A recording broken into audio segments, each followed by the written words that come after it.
क्रियाकलाप 2 मनुष्यों का अवलोकन। इस क्रियाकलाप में हम मनुष्य के विभिन्न शारीरिक लक्षणों का अवलोकन करेंगे। आज स्कूल जाना है, साइंस प्रैक्टिकल है। हाँ, स्कूल जाना है। अरे वाह बच्चों, क्या कर रहे हो आप लोग? कुछ नहीं, वैसे इतनी बात कर रहे थे। अच्छा, तो सबसे पहले मुझे अपने नाम बताओ आप लोग। आपका नाम क्या है? मेरा नाम नियति है। तुम्हारा? मेरा नाम चीनू है। मेरा नाम चिक्की है। आदित्य। ओके, अरे वाह।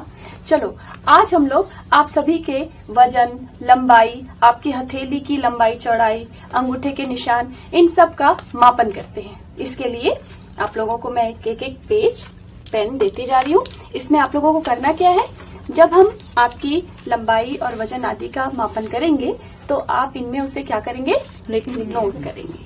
ठीक है, चलिए तो चले। हाँ। तो बच्चों चलो पहले हम शुरुआत करते हैं वजन के मापन से। ठीक है, आप लोगों के पास पेजेस हैं। हाँ। पेजेस में अपने अपने नाम लिख लीजिए और जैसे ही हम वजन का मापन आपका लेते जाएंगे उसे उसमें नोट करते जाना। तो चीनू, पहले आपसे शुरुआत करें? हाँ, चलिए आइए। तो चीनू का वजन आया है 45.8 किलोग्राम। ठीक है, आदि आप आ जाएं। आदि का वजन है 54 किलोग्राम। चलिए चिकी। और चिकी का वजन है 54 किलोग्राम। अब बारी आती है नियति की। चलो चलो इसका भी वजन देखेंगे। हाँ हाँ। नियति का वजन है 40.4 किलोग्राम। चलिए, सबने अपने अपने अपने वजन मापन कर लिया? हाँ, नोट कर लिया उसे? हाँ। तो चलो बच्चों, अब तुम्हारी लंबाइयों का मापन करते हैं। ठीक है। हाँ। देखो, इसके लिए हमने यहाँ एक स्केल बनाई हुई है। 3 फीट, 4 फीट और 4 फीट 6 इंच से लेकर 5 फीट 6 इंच तक। ठीक है, इसके लिए भी शुरुआत चिन्नू तुमसे करें? ठीक है। चलो आ जाओ चिन्नू। थोड़ा इधर खड़ो। ओके, चिन्नू बदमाशी नहीं आई। चलो ठीक से खड़े हो चिन्नू। चलो हटो तू। चिन्नू की लंबाई आई है 4 फुट 10 इंच। चलो आदि, अब तुम्हारी बारी। ये तो मुझसे भी लंबा है। चलो, आदि की लंबाई है 5 फुट 4 इंच। नेक्स्ट बारी आती है चिकी की। चलो चिकी। ये हो गया ना? तो चिकी की लंबाई मिल रही है हमें 5 फुट 1 इंच। और लास्ट में नीति, कम ऑन। चिकी की लंबाई भी उतनी ही आ रही है। चलो देखते हैं। चिकी की लंबाई भी वही है, 5 फुट 1 इंच। तो चलो बच्चों, अब हम तुम सभी की हथेलियों की लंबाई और उसकी चौड़ाई नापते हैं। ठीक है, तो चलो चीनू, पहले अपना हाथ सामने लाओ। चीनू की लंबाई, हथेली की लंबाई है 16 सेंटीमीटर और इसकी चौड़ाई हथेली की है 7 सेंटीमीटर। ठीक है। अच्छा चलो, तुम्हारी तर्जनी उंगली भी नाप लेते हैं। ये है 6 सेंटीमीटर। चलो नोट कर लो चिन्ह। आदि, आप अपना हाथ सामने लाएं। आदि की हथेली तो बहुत लंबी है भाई, ये है 18 सेंटीमीटर और इसकी चौड़ाई देखें, ये है 8 सेंटीमीटर। तुम्हारी तर्जनी उंगली ये है 7 सेंटीमीटर। चलो चिकी, तुम आ जाओ। चिकी की हथेली की लंबाई है 15.5 सेंटीमीटर और इसकी चौड़ाई हथेली की है 6.5 सेंटीमीटर। लाओ, तुम्हारी तर्जनी उंगली भी माप लें। ये है 6 सेंटीमीटर। चलो नियति, तुम्हारी बारी। नियति की हथेली की लंबाई 16 सेंटीमीटर है और इसकी चौड़ाई 7.7 सेंटीमीटर। इसके बाद इसकी तर्जनी उंगली नाप ली जाए, ये है 7 सेंटीमीटर। सभी अपने अपने हथेली की लंबाई, चौड़ाई और तर्जनी उंगली की लंबाई नोट कर लो। हाँ। बच्चों, आप लोगों को पता है हम सभी के हाथों के अंगूठे के निशान अलग अलग होते हैं। अच्छा, ऐसा भी होता है? हाँ कि हम सबके हाथों के अंगूठों के निशान अलग अलग होते हैं। हाँ, चलो करके देख ले। हाँ। चलो ठीक चीनू, है। तुमसे शुरुआत करते हैं। यहाँ से अंगूठा, हाँ इससे, हाँ, लगाओ। Very good. चलो आदि।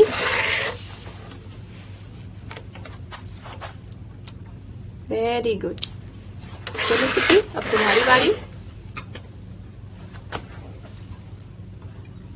Very nice. चलो नियति।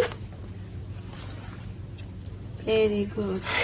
तुम सभी के अंगूठे के निशान अलग अलग हैं। चिक्की, तेरा दिखाओ।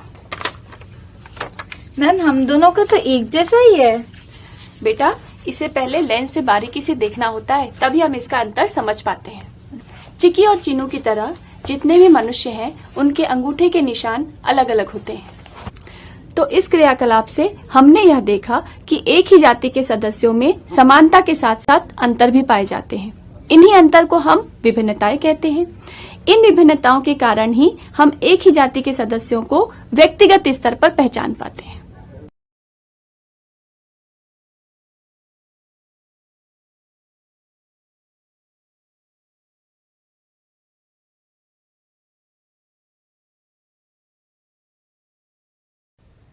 समूहीकरण एवं वर्गीकरण की प्रक्रिया। Grouping and classification.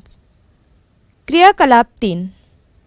हम रोजाना कई तरह की वस्तुएं अपने आसपास देखते हैं। इन्हें विभिन्न कार्यों में उपयोग में लाने के लिए अलग अलग समूह भी बनाते हैं, जैसे रसोई का सामान, खेल से जुड़ा सामान आदि। यहाँ कुछ वस्तुओं की सूची दी गई है, जैसे प्लास्टिक का स्केल, पुस्तक, पेन, परख नली, लकड़ी का गुटका, लेंस, समतल दर्पण, कांच का टुकड़ा, प्लास्टिक का टुकड़ा, रबर की गेंद, बल्ला, रस्सी, सुई, लकड़ी का स्केल, पेंसिल आदि। इन सभी वस्तुओं को उनके गुण के आधार पर सारणी क्रमांक 3 में भरें। आपने समूह बनाते समय वस्तुओं के किन किन गुणों को ध्यान में रखा? कौन सा ऐसा समूह है जिसमें आप अधिकतम वस्तुओं को साथ में रख पाएं? किसी विशिष्ट गुण के आधार पर ऐसा समूह बना जिसमें बहुत कम वस्तुएं थी। आपने देखा, एक समूह की सभी वस्तुओं में कोई एक गुण समान होता है। इसी समान गुण को हम समूह का गुणधर्म कहते हैं। रबर की गेंद, बल्ला, रस्सी, समतल दर्पण आदि का उपयोग हम खेलने में करते हैं। अतः खेलने में उपयोग गुणधर्म के आधार पर हम इन्हें एक समूह में रख सकते हैं। उपर्युक्त वस्तुओं के गुणों को पहचानने के लिए हमने कई आधार चुने। ये वस्तु का आकार, वस्तु किस चीज़ से बनी है, व उसका उपयोग आदि हो सकते हैं। इसी प्रकार हम अन्य आधारों पर भी वस्तुओं के गुणों को पहचान सकते हैं। इस प्रकार किसी एक गुण में समानता के आधार पर बनाए गए समूह को समूहीकरण या समूह बनाना कहते हैं। समूहीकरण में एक वस्तु दो या दो से अधिक समूह में आ सकती है। हम इन्हीं वस्तुओं का वर्गीकरण दो आधार पर कर सकते हैं। कुछ वस्तुएं जैसे प्लास्टिक का स्केल, पुस्तक, पेन, परख नली, लकड़ी का गुटका, लेंस, समतल दर्पण, कांच का टुकड़ा, रबर की गेंद, बल्ला, रस्सी, सुई, लकड़ी का स्केल, पेंसिल, इन सभी वस्तुओं को हम दो भागों में वर्गीकृत कर सकते हैं। पहला, लकड़ी से बनी वस्तुएं, जिसके अंतर्गत हम लकड़ी का टुकड़ा, बल्ला, पेंसिल, लकड़ी का स्केल, पुस्तक आदि को शामिल कर सकते हैं। एवं वे वस्तुएं जो लकड़ी से नहीं बनी हैं, जैसे परख नली, लेंस, समतल दर्पण, कांच का टुकड़ा, सुई, रबर की गेंद, रस्सी, प्लास्टिक का स्केल, पेन। वे वस्तुएं जो लकड़ी से नहीं बनी हैं, इन्हें पुनः हम दो भागों में वर्गीकृत कर सकते हैं। पहला, कांच से बनी वस्तुएं, जैसे परख नली, लेंस, समतल दर्पण, कांच का टुकड़ा। दूसरा, वे वस्तुएं जो कांच से नहीं बनी हैं, जैसे सुई, पेन, प्लास्टिक का स्केल, रबर की गेंद, रस्सी। इस दूसरे तरीके में एक विशेष प्रकार का समूहीकरण किया गया है। इसमें प्रत्येक स्तर पर ऐसे समूह बनाए गए हैं जिनका आधार गुण विशेष की उपस्थिति व अनुपस्थिति है। इस प्रकार से किए गए समूहीकरण को वर्गीकरण कहते हैं। इसमें हम वस्तुओं को वर्गों में बांटते हैं। एक वर्ग की सभी वस्तुओं में अधिक से अधिक समानताएं होती हैं और उन्हें अन्य वर्ग में नहीं रखा जा सकता है। समूहीकरण व वर्गीकरण का उपयोग हम सभी विषयों में करते हैं, जैसे कि पदार्थों का, विलयनों का, मिट्टी का, बलों का, जीवों का वर्गीकरण। इन सभी के बारे में आप अगले अध्याय में पढ़ेंगे। इस अध्याय में हम जीवों के वर्गीकरण का अध्ययन करेंगे। आइए हम यह जानने का प्रयास करते हैं कि जीवों की विविधता और समानताओं के आधार पर उनका वर्गीकरण समय के साथ किस तरह आगे बढ़ा। बच्चों, आप अपने आसपास बहुत सी वस्तुएं देखते हैं। इन वस्तुओं का उपयोग हम अपने दैनिक जीवन में भी करते हैं। इन वस्तुओं का उपयोग करने के लिए, इन पर चर्चा करने के लिए और इनका अध्ययन करने के लिए हम इनके समूह बनाते हैं। इन वस्तुओं का समूह बनाने के लिए उनमें समान गुण को देखा जाता है। उनके समान गुणों के आधार पर ही हम उनका समूह बना पाते हैं या समूहीकरण कर पाते हैं। हमारे पास यहाँ कुछ वस्तुएं हैं, जैसे कि लकड़ी की ये स्केल, रबर की गेंद, प्लास्टिक की स्केल, कांच का टुकड़ा, लेंस, परख नली, छोटी सी ये सुई, पेन, लकड़ी का गुटका, प्लास्टिक का सामान, रस्सी, लकड़ी का ये बैट, समतल दर्पण और पुस्तक। इन वस्तुओं का समूह बनाने के लिए हमें इन वस्तुओं में उपस्थित किसी समान गुण को देखना होगा। इसके समूहीकरण के लिए हम एक सारणी का निर्माण कर सकते हैं, जैसे कि हमने यहाँ एक सारणी बना रखी है। देखिए, समूह का नाम और समूह में आने वाली वस्तुएं। हमें समूह का नाम देखने के लिए कोई एक विशिष्ट गुण या आधार लेना होगा, जिसके आधार पर हम इन वस्तुओं को वर्गीकृत कर पाएं। जैसे कि पहला हम ले लेते हैं लकड़ी की बनी वस्तुएं। लकड़ी की बनी वस्तुओं में लकड़ी की ये स्केल है हमारे पास, लकड़ी का गुटका और लकड़ी का ये बैट, साथ ही साथ हमारे पास ये पुस्तक भी है। बच्चों, ये पुस्तक भी लकड़ी की ही बनी हुई है।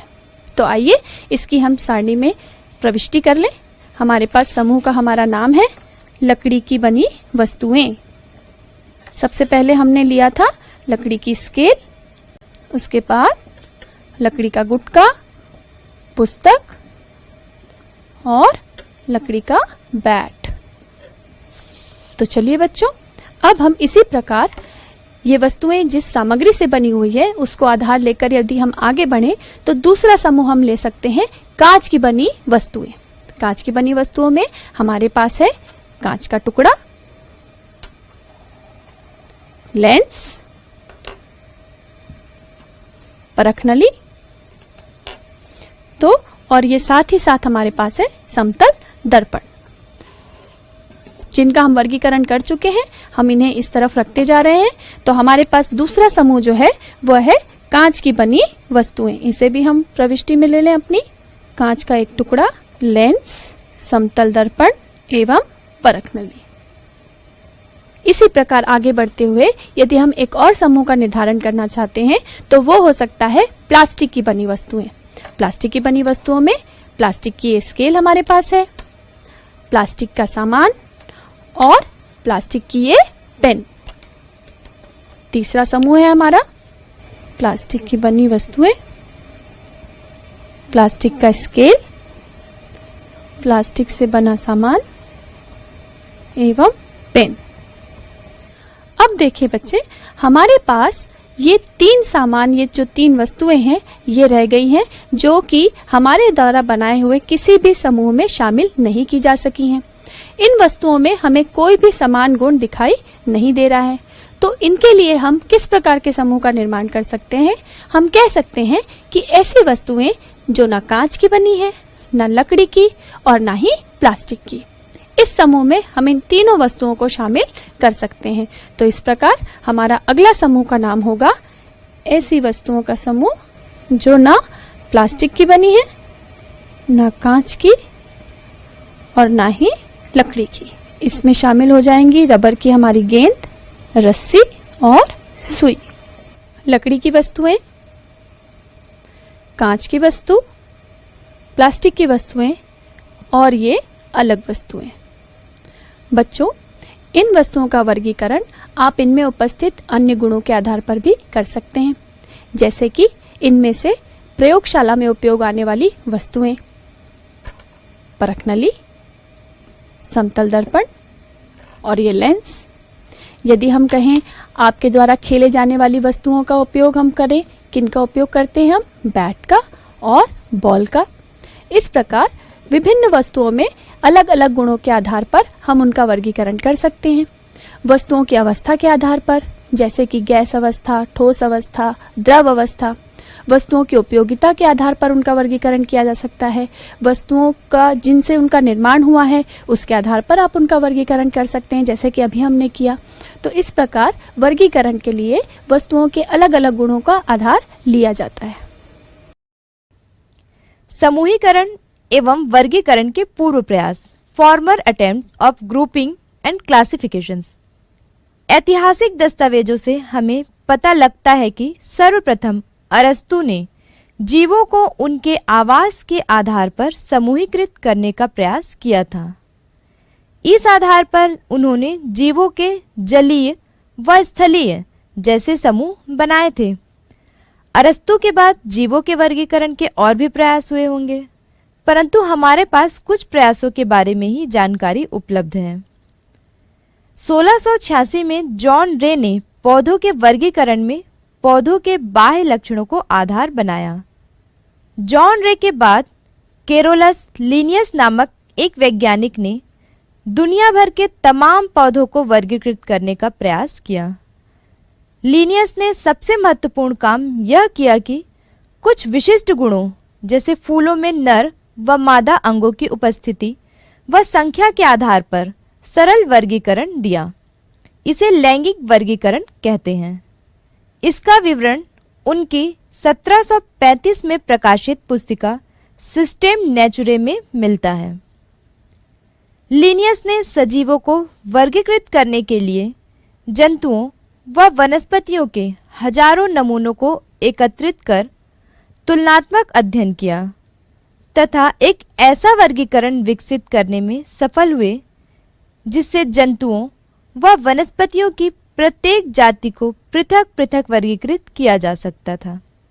जंतुओं व वनस्पतियों की शारीरिक विशेषताओं के बारे में लिनियस ने व्यवस्थित रूप से जो ज्ञान हासिल किया था उसका समूचे जीव विज्ञान पर गहरा असर रहा।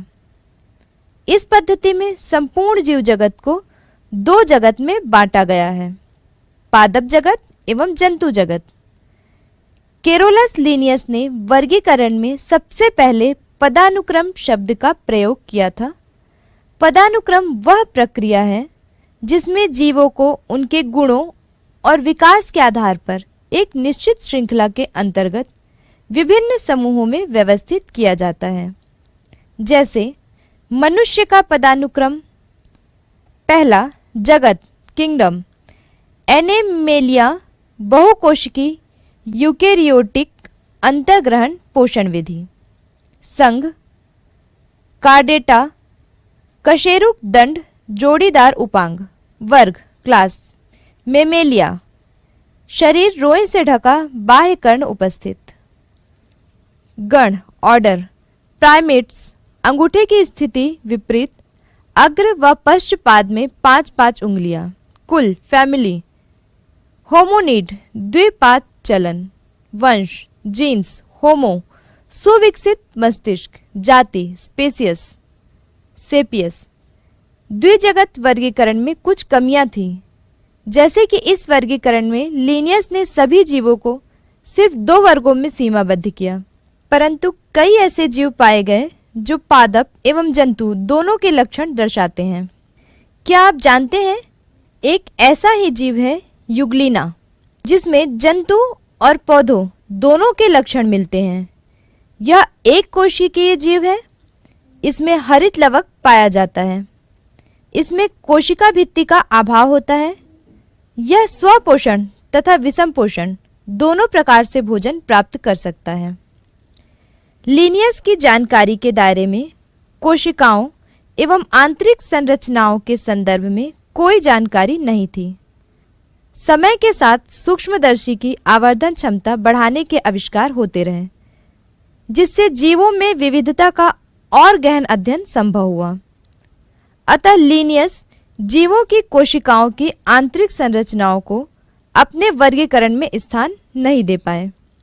जैसे जैसे कोशिकाओं की आंतरिक संरचना के विषय में जानकारी बढ़ती गई, नए जीवों का पता चलता गया, वैसे वैसे वर्गीकरण के नए आधार मिलते गए। इसके साथ ही वर्गीकरण के नए तरीके भी खोजे गए। ऐसा ही एक वर्गीकरण 1969 में R.H. व्हिटेकर ने किया। व्हिटेकर ने संपूर्ण जीव जगत को 5 जगत में वर्गीकृत किया। इस वर्गीकरण के मुख्य आधार इस प्रकार थे। पहला, केंद्रक झिल्ली की अनुपस्थिति व उपस्थिति, प्रोकैरियोटिक व यूकैरियोटिक। दूसरा, संगठन का स्तर, एक कोशिकीय व बहुकोशिकीय। तीसरा, पोषण प्राप्त करने की विधि, स्वपोषी व विषमपोषी।